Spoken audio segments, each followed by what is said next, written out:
بسم اللہ الرحمن الرحیم۔ یہ نیب کے معاملات آپ کے سامنے ہم ہمیشہ رکھتے ہیں۔ آج احسن اقبال صاحب نے بھی رکھے ہیں، اور یہ بدنصیبی ہے کہ جس ملک میں کرپشن آج عروج پر ہے، وہاں پر کرپشن کو پکڑنے کے بغیر کرپشن کو پکڑنے کی کوشش ہی نہیں کی جا رہی۔ کوشش صرف یہ کی جا رہی ہے کہ اپوزیشن کو دبایا جائے۔ جہاں پر ایف آئی اے کا افسر کہہ رہا ہے کہ 400 ارب کی کرپشن چینی میں ہو چکی ہے، اور اس کا جواب یہ ملتا ہے کہ اس کو ٹرانسفر کر دیا جاتا ہے۔ جہاں پر اسی حکومت کا ایف بی آر کا چیئرمین کہہ رہا ہے کہ وزیر اعظم ٹیکس چوروں کو بچانے میں مصروف ہیں۔ جہاں پر اسی حکومت کا مشیر برائے صحت کہہ رہا ہے کہ حکومت پہلے بھی کووڈ کے کیسوں کو چھپاتی رہی اور آج بھی چھپا رہی ہے۔ جہاں پر حکومت کے حالات یہ ہوں، وہاں آپ کون سے انصاف کی توقع کریں گے؟ آج نیب چیئرمین کو یہ چیزیں نظر نہیں آتی۔ نیب چیئرمین کو اثاثے نظر نہیں آتے۔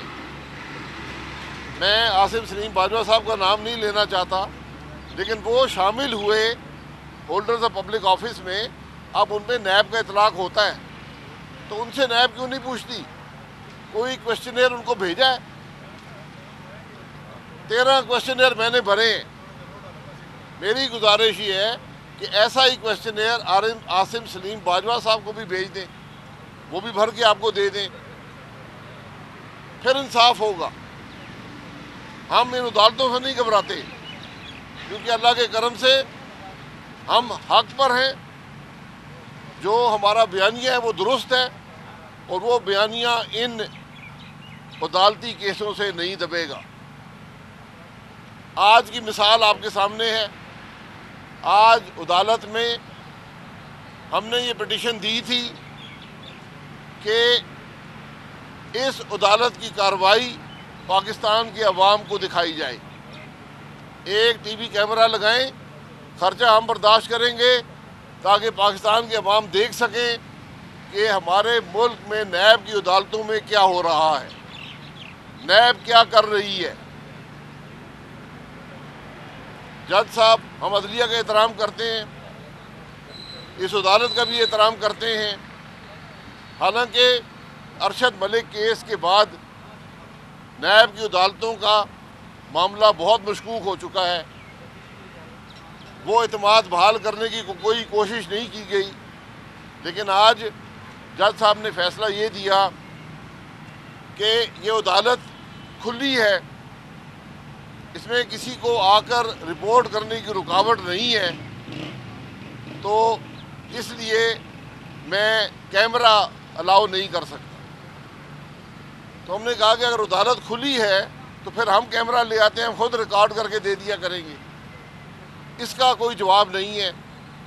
تو اب ہم انشاءاللہ اسلام آباد ہائی کورٹ میں جائیں گے اور ان سے یہ گزارش کریں گے، میں خود جاؤں گا انشاءاللہ، اور گزارش یہ کروں گا کہ میں عوام کو نمائندہ ہوں۔ آپ نے میرے خلاف جو مقدمہ بنایا ہے وہ عوام کی نمائندہ ہونے کی بنیاد پہ ہے۔ نیب کا اطلاق عوام کے نمائندوں پر ہوتا ہے، کسی جج پر نہیں ہوتا، کسی جرنیل پر نہیں ہوتا، کسی بزنس مین پر نہیں ہوتا، کسی بیوروکریٹ پر نہیں ہوتا، صرف عوام کے نمائندوں پر ہوتا ہے۔ تو عوام کے نمائندے کا یہ حق ہے کہ جو آپ نے الزام لگایا ہے اس پر، جو آپ اس کو ٹرائل کر رہے ہیں، وہ پاکستان کے عوام کی دیکھ سکیں۔ اس میں کیوں حکومت گھبراتی ہے؟ اس میں کیوں عدلیہ گھبراتی ہے؟ اس میں کیوں نیب گھبراتا ہے؟ ہماری ڈیمانڈ ہے، ہم کہتے ہیں کہ ہم عوام کے نمائندے ہیں، ہمارا ٹرائل عوام کے سامنے کریں، اگر ہمت ہے تو۔ اگر چوری چھپانی ہے تو پھر جو آپ کر رہے ہیں وہ آپ کو مبارک ہو، لیکن میں یہ بھی ضرور کہوں گا کہ جو آپ نے یہ یک طرفہ انصاف کا نظام شروع کیا ہے یہ نہیں چلے گا، یہ نہیں چلتا۔ یہ بد نصیبی ہے ملک کی کہ آج عوام اس نظام پر ان کا اعتماد مکمل طور پہ اٹھ گیا ہے۔ لوگ ہنستے ہیں، آپ یقین کریں عدالت میں جو لوگ بیٹھے ہوئے ہنستے ہیں کہ اس ملک میں ہو کیا رہا ہے۔ بہرحال آپ 26 صفحے کی چارج شیٹ ہمیں دی گئی، اس کیس میں مجھے دی گئی 26 صفحے کی چارج شیٹ، اس کے 64 نکات ہیں۔ میں نے کوئی 10 وکلاء سے مشورہ کیا ہے، انہوں نے کہا ہے کہ ہم نے زندگی میں 26 صفحے کی چارج شیٹ نہیں دیکھی ہے، ممکن نہیں ہے، ہوتی نہیں ہے۔ جو ریفرنس ہے وہ شاید ایک میں 10 صفحے ہیں، ایک میں 9 صفحے ہیں، چارج شیٹ 26 صفحے کی ہے۔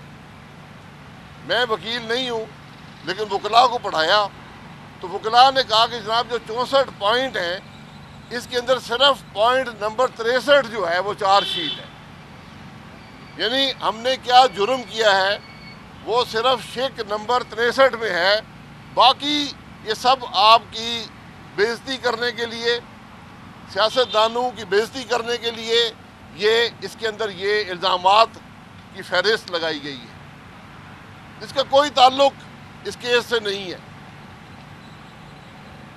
اس چارج شیٹ کا پہلا جو شک ہے وہ یہ ہے کہ آپ جو ہیں وہ اس ملک کے وزیر رہے ہیں، آپ اس ملک کے وزیر اعظم رہے ہیں اور آپ نے منسٹری آف پیٹرولیم کا نام بدل کے منسٹری آف انرجی کر دیا۔ یہ ہمارا پہلا جرم ہے اس چارج شیٹ کے مطابق۔ تو میں نے کہا یہ کون سے قانون کی خلاف ورزی ہوئی ہے یہ بتا دیں، کیا عوام کی ووٹ سے منتخب ہونا خلاف ورزی ہے؟ کیا وزیر ہونا خلاف ورزی ہے کسی قانون کی؟ کیا وزیر اعظم ہونا خلاف ورزی ہے؟ آج یہ مذاق ان عدالتوں میں ہو رہا ہے۔ 64 شکیں ہیں، 62 جو ہے وہ رام کہانیاں ہیں، صرف تصدیق کرنے کے لیے کہ جو پڑھے گا وہ سمجھے گا بہت بڑا جرم ہو گیا ملک کے اندر۔ جو 63 نمبر ہے اس میں کوئی کرپشن کا چارج نہیں ہے۔ میں آج بھی چیئرمین نیب سے کہتا ہوں ہمت ہے تو ٹی وی پر آ جاؤ، آ کر عوام کو بتاؤ کون سی کرپشن ہوئی ہے۔ تمہارے چارج شیٹ میں تو یہ کام نہیں ہے۔ شرم کرنی چاہیے لوگوں کو جو قانون کو سمجھتے ہوئے بھی قانون کی خلاف ورزی کرتے ہیں۔ اور میں نے پہلے بھی کہا تھا اس ملک میں قانون بنے گا اور یہ لوگ جو قانون کو مذاق سمجھتے ہیں، جو دوسروں کی تصدیق کرنا مذاق سمجھتے ہیں، یہ وہاں پر کٹہرے میں کھڑے ہوں گے۔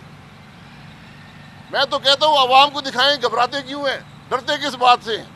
لگائیں ٹی وی کے کیمرے، دکھائیں عوام کو کہ کون سے چارجز آپ نے لگائے ہیں۔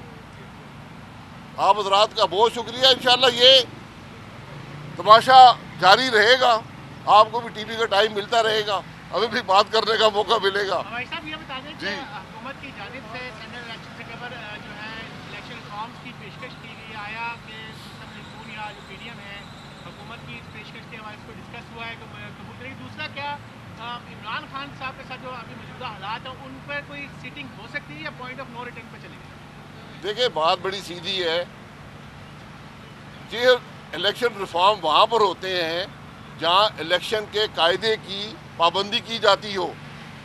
6 سال سے عمران خان فارن فنڈنگ کا کیس کے کاغذات نہیں دے سکا، وہ آج الیکشن ریفارم کی بات کر رہا ہے۔ جو آدمی خود ایک متنازع رگڈ الیکشن کے ذریعے آیا ہو وہ الیکشن ریفارم کی بات کر رہا ہے۔ یہ وہی بات ہے کہ آج چیئرمین نیب جو ہے وہ ہم پہ مقدمے بنا رہا ہے۔ جو جس پر خود مقدمے بننے چاہیے وہ آج مقدمے بنا رہے ہیں۔ اسی طرح عمران خان جو کسی الیکشن قانون کی خود پرواہ نہیں کرتا، وہ الیکشن ریفارم کی بات کر رہے ہیں۔ تو بات چیت ہوتی ہے پارلیمنٹ میں، حکومت اپوزیشن کا ڈائلاگ، عوام کے منتخب نمائندوں کا ڈائلاگ کے لیے الیکشن ہوتا ہے، پاکستان کا پارلیمان بنتا ہے۔ 2.5 سال میں اس پارلیمان میں عوام کی کوئی بات نہیں ہو سکی۔ وہاں پر کیا بات ہوگی؟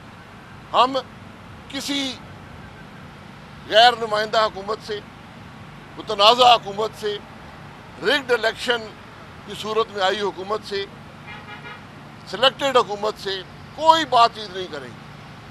بات کا وقت تھا، پارلیمان تھا، ہم نے موقع دیا، اس سلیکٹڈ حکومت کے باوجود پارلیمان میں آئے جمہوری عمل کو آگے بڑھانے کے لیے۔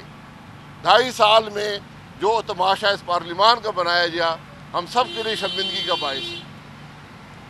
تو اب فیصلہ جو ہے وہ پاکستان کے عوام کریں گے، فیصلہ انہوں نے کرنا ہے۔